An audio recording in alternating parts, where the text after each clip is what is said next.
Baruch atah Adonai Eloheinu melech haolam asher qiddashanu b'mitzvotav v'tzivanu l'suk b'divrei Torah. Baruch Adonai Eloheinu b'divrei Torah b'finu b'fiach beit Yisrael v'niyeh anachnu v'tzeitzeinu v'tzeitzeim beit Yisrael. Kulan yodeh shemecha v'lomdei toratech lishma. Baruch atah Adonai l'mei Torah le'amo Yisrael. Amen. Amen. Amen. Baruch atah Adonai Eloheinu melech haolam asher b'chapanu mikol amim v'natan lanu Torato. Baruch atah Adonai notenu Torah. Amen. Amen. Amen. Now, we're going to learn one or two halachic differences now from a different book. I mean, we've learned, there's still, believe it or not, a whole series to learn on a mezuman. It's driving me crazy. I mean, there's only so much I can take. So, guard your tongue by the it's time. On Rabbi Pliskin. Torah. Now, this is a much God more right, by practical. the way. So, guys, that's it. That's it. What page are you on? We're starting on the beginning. I did this book with not Rabbi, a friend of mine, Bava Kamma, many years ago, and it's a worthwhile book. I mean, Zuban is good, but with lockdown, this is more practical, probably. All right, just quickly, because we've got a Gemara share to do. The Chofetz Chaim enumerated 31 commandments which may be violated when a person speaks or listens to Lashon Hara. The number of infringements will vary in accordance with circumstances, but on each occasion when Lashon Hara is spoken, many commandments are violated. Anyone reading this list will see that refraining from Lashon Hara is not merely a meritorious act, but an obligation of the highest magnitude. Okay, so I'm just going to read one and then we'll go on. Prohibitions. This is the first out of 31. You shall not go about as a talebearer among your people. Vayikra chapter 19 verse 16. This is the prohibition dealing specifically with Lashon Hara and Rechilus. Rechilus is basically when you're lying about somebody. I mean, the standard argument against Lashon Hara is, but it's true. If it's true but destructive, there's no point to it. It's negative. Rechilus is even worse. It's a lie. Lashon Hara is the term used for a derogatory or damaging statement. Rechilus is the term used for a report that someone has spoken or acted against the listener. Both are prohibited even when true. Okay, I didn't know that. I learned something. Just as a peddler rochil goes from house to house selling his wares, so too a habitual gossip goes from person to person, picking up and leaving behind tidbits of derogatory information about others. Okay. So I think we'll start the Gemara share on that note. There are another 30 prohibitions, but I don't know about you guys, but I thought it was a good way to start. We're on 24 B1. So what we were saying is as follows. Now, if you say that the 3 days are needed to make an ox a muad, it's fine. The Brisa hold all three groups of Zomamim liable for conspiring to make the ox a muad. But if you say that 3 days are needed in order to make the person a muad, then necessarily the three groups must have to come testify on 3 separate days. Accordingly, let the first witness claim. Okay? Did we know that in 3 days hence, the other witnesses would come and make him muad? So obviously yesterday, the Gemara noted a similar objection could be raised on the other view. So the objection here is, all right, the first thing that we had, guys, is that if we make a person muad, how much warning does the person need, guys? 3. Correct. Now, irrespective of whether the ox does 3 gorings, if the person is muad, in other words, he has to come to the habitual realization that his animal is a damaging animal. We have 3 warnings to the person. If we make the emphasis on the ox being muad, meaning 3 separate days, it means that the court case can occur in 1 day. So if the court case occurs over 3 days, and you find the first set Edim Zomamim, then the most you can actually, unless you can pick up an actual conspiracy, convict him for is the tam payment, because that's the only evidence that you've got. Because they can turn around and say, did we know in 3 days hence that other witnesses would come and making him muad? So the Gemara notes an objection could apparently be raised against the other view. In other words, say you make the animal muad. Rav Ashi said, in the presence of Rav Kamma, that Rav Kamma said to him, if the 3 days are needed in order to make the oxen muad, is all well. According to the view, let these last witnesses claim. How were we to know that all who were standing in the court were coming to testify against this ox? So what did we say yesterday in review? We said that the last group of witnesses could come and turn around and say, listen, we never intended to make this person muad. We actually intended to just bring a false case of tam. And we weren't to know that there were other cases, whether genuine or not. So you can only make us obligated now that we're caught up for the tam payment. Guys, do you remember the response to that? What, as to why they... No, do you remember the counter argument to that? Yeah, I'm just trying to think. Sorry, I'm exhausted as well today. Okay. I'm absolutely finished. Just repeat that last sentence, and I think I can give you an answer. So basically, Rav Kamma said to Rav Ashi, the same problem can occur.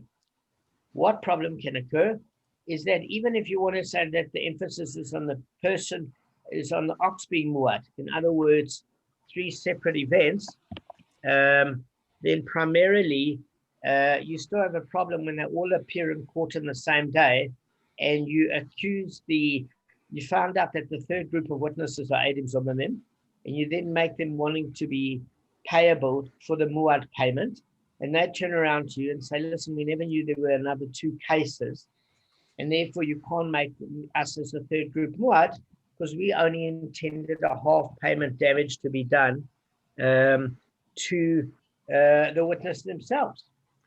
Since we only... So, yeah. It was something they couldn't use that argument. They weren't allowed to. Because? That's what I'm trying to find out.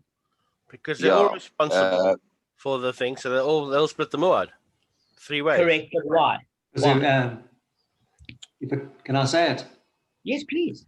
If it wasn't for the first 2, that's why, because of the first 2, is that what you're saying? There needs to be 3 to make it muad. 3 witnesses. Correct. 3 of the... And what I'm saying is, how do we know that the third knew about the first 2? We know about the first 2 because it was all on one day, the court case. Therefore, they were conspiring together.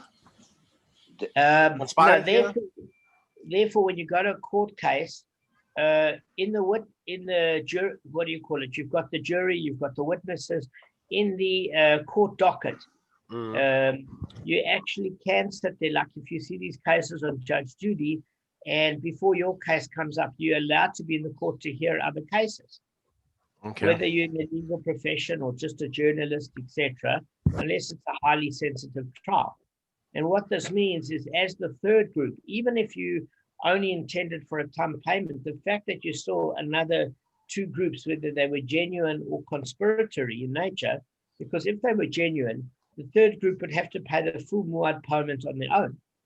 If it's found that all 3 are Eidim Zomamim, it would be split accordingly. If only 2 groups were found to be Eidim Zomamim, but the first was genuine testimony, the 2 groups would share the muad payment and their respective tam payments. Why? Because at any time in the court, when they see that other people are coming to join against this case, they know that they're the third trial. How do you know? Say you heard in the marketplace a day or 2 ago that there was a goring incident. Okay, just say you heard there was a goring incident and it was this person's second offense. Okay, and you don't like this person. Then you go to court and invent a third offense so you can get him to pay muad. It doesn't mean the other cases aren't genuine. It means that you're at the court to hear the previous trials that have gone on during that court day, or you could have conspired against them with hand signals, etc. All right, good. Let's move on. Can I just say something? I just want to make a comment. You did say the same thing yesterday as well, and I actually thought about it. It doesn't make sense that if they're all on the same day, is to put witnesses in the court, so they can hear, so because that's how they can collaborate. They hear the other stories and they join on the bandwagon. It doesn't really. I know they do it here in South Africa. You listen to other cases, but they're unrelated. These cases are all related. They shouldn't. The other guys shouldn't be in the court. Okay, but the thing of it is that their evidence of their court trial is not going to impede on yours because they're separate cases. In other words, you're not getting ammunition for your case. The only thing that would have come clear from this is you would have heard about the other cases had you been near the court. In other words, the details of that court case are irrelevant to your case. It's not that you're picking up anything in your particular case that's of relevance, other than the fact that you have the history of knowing this person committed, his animal committed an offense or two. That's the only way it's going to help you. Okay, yeah. Okay, so there's actually one thing that I didn't really understand your answer, but I'm beginning to grasp it. How do you link all three? How come the first car? I know you said how it's going to happen. I think you gave the answer. I don't quite get it. How does the first one link guaranteed to the other one, even if they're on the same day? Okay, so firstly, remember one thing is that these Gemara cases are in an idyllic setting. Meaning in practicality, how would it roll out? I don't know often if it would, but all we're saying is if there was Hazama, where another group of witnesses testified that these witnesses couldn't have been at that particular location witnessing the event. It didn't have to be, do you remember witnesses that damaged their animal? That could be witnessing the plaintiff's animal basically attacking another animal. It doesn't mean that they witness to their own event. That means they're testifying in the defense. A witness means they've just viewed the incident. So in that case, all you need is Hazama, is another group of witnesses to say they were there. The only point that the Gemara was trying to make, Rav Kahana, is that if conspiratorially the one group signaled to the other, or they remained in the court to be able to know that there was another case against this particular person. In other words, say that's not why they went to court. They went to court to make this person tam, okay? But while they were in the court, they realized that there was a case, whether genuine or not, against this person, and it was his second strike. All of a sudden, when they become aware of that, they've got no excuse when they give this person a third strike through a false testimony. And if the other two cases are genuine, he would have to pick up the entire cost on his own, the two groups of witnesses for the last case. If there were other items on them, they share the muad cost, but they respectively, each false witness would have to pay their tam portion. So for example, if there are two false witnesses, as in the case there's two witnesses, and they cost this guy, they try to cost him 100 zuz, then each of those two false witnesses would pay 50 zuz each. Does that make sense? Because it takes two witnesses against that individual trial. And I agree with Gavin, is the setting of how you'd end up discovering all three are items on the mem. Well, that's very difficult. I don't know. But all it's saying is in the event that you do, this is how you apply the law. That's okay, so okay, no, okay, you answered me properly now. In the event that you do, okay, perfect. Okay, sorry, thank you. No problem. So Rav Ashi himself gave a response to Rav Kahana. He said, according to the position that the purpose of the 3 days is to make the oxen word, and all three groups can testify on the same day, the Brisa could refer to all three groups came to the court one after the other.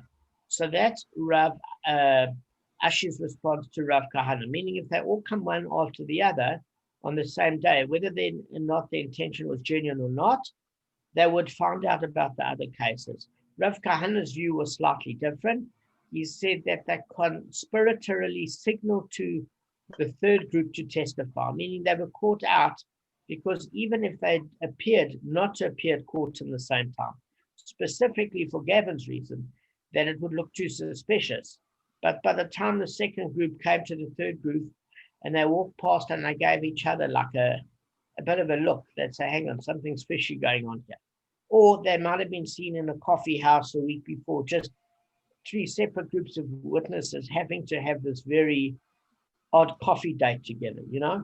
So they're saying that the one could be a sequential watching of court proceedings, and the other one would say there's a conspiratorially signaling between one another. Then there's a third answer. Ravina says, according to the position that the purpose of the 3 days is to make the ox muad, the brisa could refer to where the third group recognizes the ox's owner, but they do not recognize the ox itself. Okay. So I just want to address this issue. Now, the first issue that you've got is for a ton payment, you've got an issue. Because the ton payment, what are the two leniencies, Kevin? The gufa, and if the value, if it's a puny animal, ox, a puny damaging ox that damages. Hang on, just explain to me very simply. Half damages. Good. And the puny, if the damaging animal happens to be very less of the puny and much less than the actual value of the damages. Only liable for the actual value of that animal. Excellent. So Kevin, as he said, you apply first the half payment, and then you further reduce the payment, and it's your lucky day if your ox happens to be anorexic. It's completely correct. If it's an aggressive little anorexic thing that's starving of hypoglycemia and goes to whack another ox, you're in the money. It's good. So what you're saying is have a Chihuahua ox. Have a Chihuahua ox. So, no, actually, Arthur's right, is that there would be a case of carrying if your Chihuahua bit another creature, is that weight of that Chihuahua wouldn't actually exactly break the bank. Damon, were you saying a minute before we asked me the question, were you saying it's how to recognize if there's accusation against an ox, the accusers have to identify it? Yes, that's exactly what I'm saying. So what was asked by Ravina is, according to the position that the purpose of the 3 days is to make the ox a muad, meaning that the animal itself has to be recognized as making 3 separate days of damage. The brisa maybe could refer to where the third group recognize the ox's owner, but they do not recognize the ox itself. So what are they saying here is that the third group are conspirators. So they obviously can't identify the animal itself. Why? Because they have it in for this person. So if they have it in for this person, they really want to testify against this person, but they've got no way of identifying the animal. So therefore, you might have a slight problem. Where's Gavin disappeared to now? No, I'm listening, Damon. Sorry. All right. Even if the case is genuine, they still may have a difficulty identifying. Kevin's correct, 100% correct. So let's. I would think it's impossible. I would think all the witnesses wouldn't be able to do it, even if they're genuine. Yeah. Well, Gavin's also got a point. So Kevin's got this point of Gavin. So Kevin's point of it is, listen, even in a case where you don't want to do the reciprocal penalty payment for Adim Zomamim, you still have a problem because in any case of damage, you have to recognize the person and the animal. That would definitely make sense. And in fact, it's more of a problem in Tam than it is in Muad, and I'll tell you why. In Tam, you're paying off the gufa of the animal. How would you get that leniency if you don't even recognize the animal? In other words, it's one thing if you say you're paying full payment from choice property, then perhaps the animal doesn't come into it because you're paying on the value of what's in the bank account or against your, what we said is average quality land. Do you remember that? So yes. Not average quality land. Creditors are paid with average quality land. Apologies. That's the top. You're paying with the highest top quality land. So either top quality. Cash or the highest quality land or goods that can be sold and made cash liquid quickly. Remember we learned that there's no high quality land.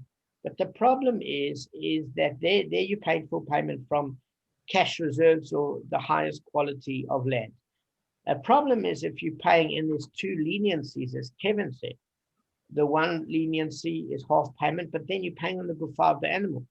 So tell me, how do you work out the calculation if you don't know what animal damaged? That immediately is a problem. Major problem. Immediately is a problem. There's a problem with muad, but I can tell you that's a problem with tam in and of itself. Then Gavin asked a good question. He asked two. He asked a previous question: how would one recognize the ox anyway? I mean, it doesn't. One ox looks like another ox. It's like when they rob you in South Africa and they say, "What did he look like?" You know, you can say he was dark and curly. I mean, what are you going to say? You know, no offense. What are you going to say about like people look like each other? Unless you've got distinct features of red hair or glasses or whatever, even people can be undistinguishable. Never mind oxen, you know. So Gavin's point is, how do you recognize an ox anyway? And what was your last point with Kevin? Okay. Even, I think Gavin was saying, even if it's a genuine case. Okay, so regardless, genuine no, or was that your question? Even if it's a genuine case. Sorry, I'm just struggling a little bit. I'm not having a good day. I did ask two things. I can't remember the other one. Okay, so even if it's a genuine case, I think that was your question. Yeah, no, I did say that as well. Even if it's a genuine case. Yeah. So the same issue would apply, exactly the same. Why? Because whether or not you make the with Hazama testimony, the false witnesses pay that reciprocal penalty that they wish to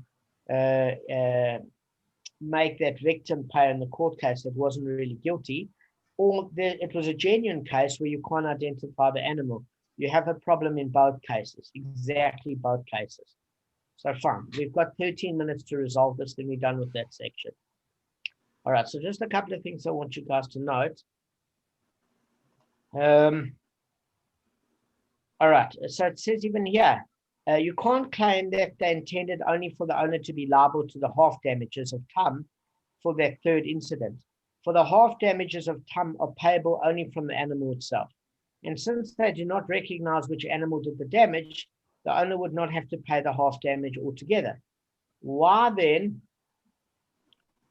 did they testify against them? We are forced to conclude that they are aware of the first two testimonies and they testified against the owner about the third incident in order to make the owner liable for full damages. This is according to Rashi.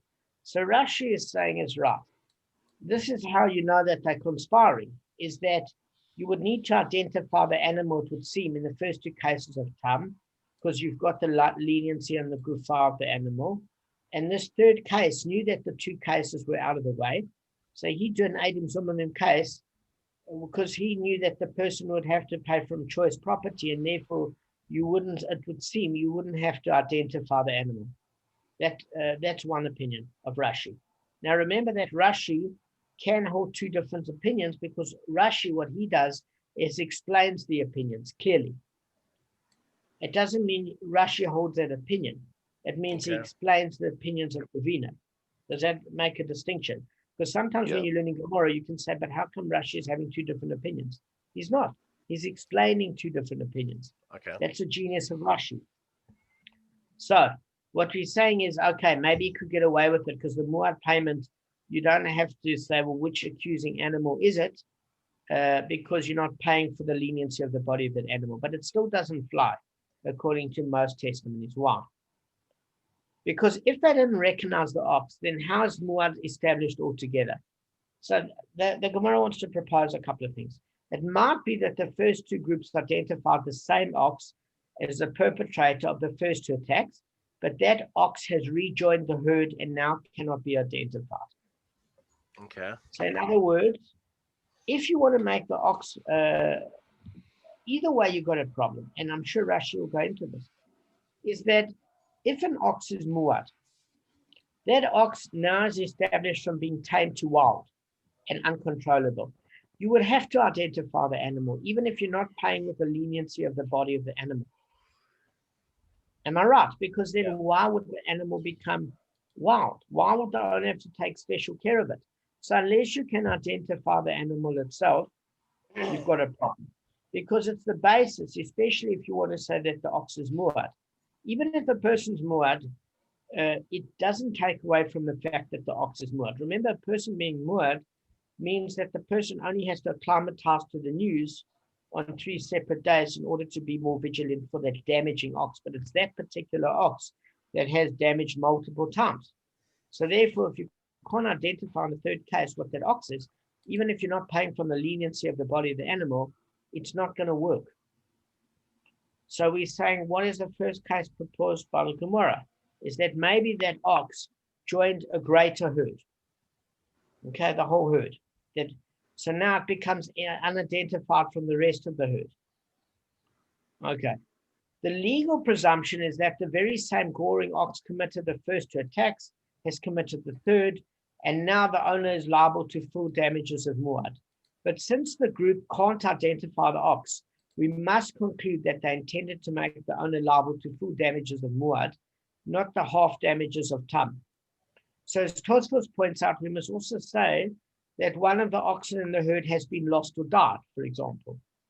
Otherwise, the third group might have intended only to make the owner pay a half damages of tam up to the value of the least expensive ox in the herd. Okay. So Tosfot is teaching us 2 principles. It would seem that if we can't identify the ox because it suddenly got lost or died, because that's a wonderful excuse. You go to trial and they say, no, I don't know what happened, it died. I don't know what happened, it got lost.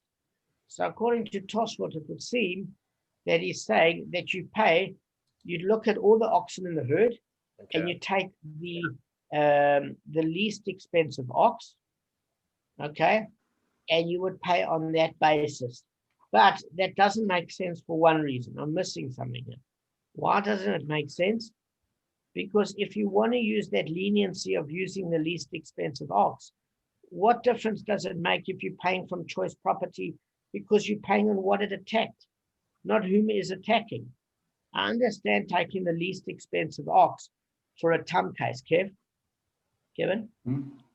I understand taking the least expensive ox for a tam case because now you're paying on that second leniency. But if you're paying for a muad, you could take the most expensive ox. It's an irrelevant factor for a muad. It's only the damage that's caused. Can I ask you a question? Even on muad, Sure. do you have the other leniency where you only pay up to the value of your ox that you have? No. Or is it the full amount from choice land? So it's a full amount. Exactly. It's the full amount from choice land. And therefore, I'm missing something of Tosfot. I'm not accusing Tosfot of not having his logic together. I'm accusing Damon of not having all the pieces in his jigsaw puzzles. I mean, it's not the first time I've been accused of not having all my oars in the water, but that's a different discussion.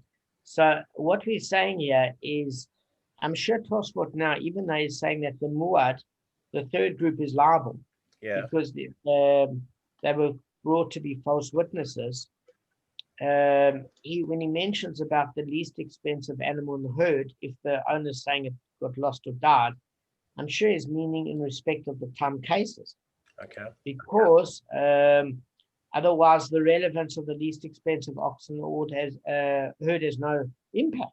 Yeah. Because it's in the muad case, it's only about the damage it causes. But it doesn't say that in the Schottenstein. So if you guys read note 6 on 24b1, I am reading correctly. So obviously it's missing something. Okay. And the owner is now liable to full damages. Okay. Since the third group cannot identify the ox, we must conclude that they intended to make the owner liable to full damages of muad, not the half damages of tam. And then in brackets it says, as Tosfot pointed out, we must also say that one of the oxen of the herd has been lost or died. Otherwise, the third group might have intended only to make the owner pay half damages of tam up to the value of the least expensive ox in the herd. Okay. For even the half damages of tam are payable only from the animal itself, and that animal cannot be identified in this case. The owner must still pay half damages as long as he's certain that the damaging animal is somewhere in his possession. Okay. There's an alternative. Can I just ask you something, Damon? Yeah. Damon, did you cover this? Sorry. I'm not sure if you covered this.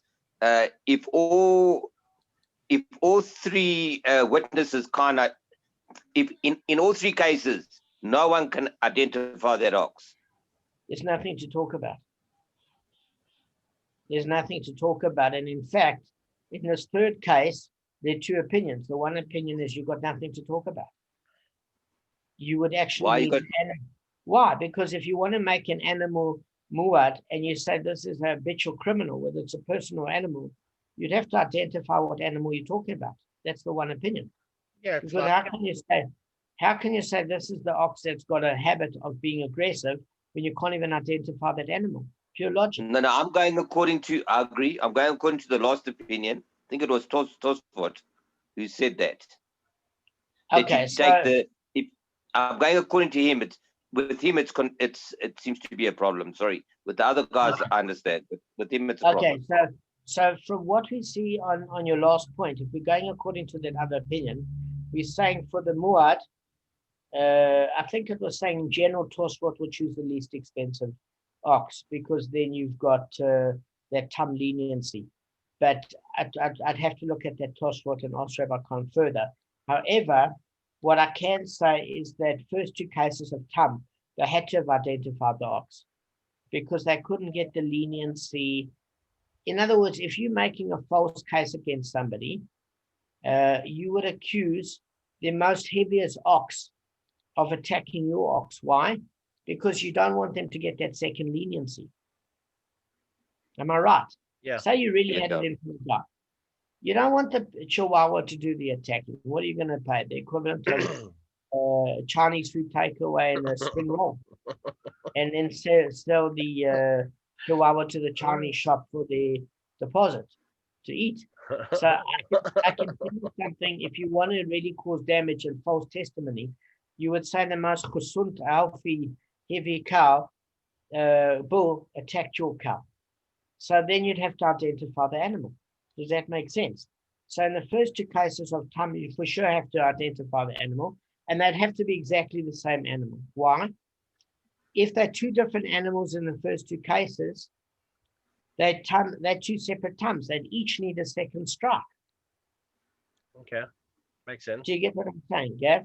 Not the owner that's on strike, it's the animal. The fact that we have to forward the owner is a separate issue, but it's the animal that's on strike. Meaning if he's got two animals and the one has a case of damage and it's the first time, and the second case it's a different animal that's the first time, the guys would still have to accuse the animals more time in order to become muad. It's not that what animals is in the person's possession becomes muad, where he's got three different animals and the third strike he pays full damages. It would have to be the same animal because we're proving a tame animal has become wild.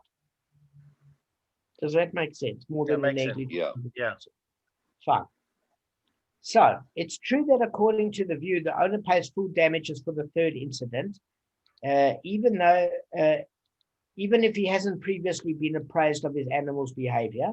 Nevertheless, the Torah states very specific conditions for how the owner must be informed about his animal's behavior in order for him to be liable to the muad payment. And namely, it says in that verse, and if it testified against him, okay. So the Gemara answers, what happens if you don't recognize the ox's owner, but you recognize the ox itself? It says, listen, if you don't recognize the ox, then how can you make it muad? And the Gemara answers, they say the bull's owner, you have a goring ox in your herd, and you must guard the entire herd. Okay. Meaning,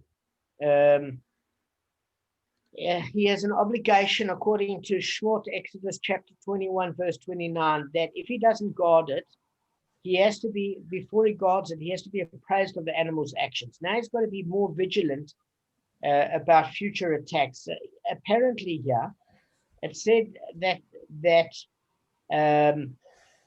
they basically, he has to now guard his own herd. It says true. The third group is not identifying a specific animal, but they're informing him that he has a muad ox amongst his herd, and they're thereby enabling him to prevent future attacks by guarding the entire herd. Thus, the Torah's conditions for informing him about the attacks are fulfilled, and he would be liable to pay the muad payment. So this is exactly the problem that I have with Rava. Rava is saying on the third strike you're out. I would say the third strike is not when you can give the warning. That's why the rabbis, I think, generally say on the fourth strike you out, because you warned on the third and the fourth. It means then you pre-warned in order to guard your animal. You can't say in the third one it's muad and therefore you're paying, because you haven't technically been warned about the third case. I'm sure Rava's got an answer. I just don't know what it would be. Okay, so let's just go on quickly. So you actually have to guard your entire herd. And the four, so it says here that Rashi presumes two things, and these two premises are rejected by Tosfot. Number one, the muad penalty is already paid for the third occurrence, which is what I've just said here. I've got a problem, because then how's the person vigilant? And B, if the purpose of the 3 days is to make an ox muad, then the ox is muad even if the owner was not informed about its behavior until after the goring, for which he must pay full damages. So that's what I said now, is that on the third incident, he already has to pay, even though he hadn't had any forewarning. So it is a bit of an issue. That's the issue Tosfot has. Okay.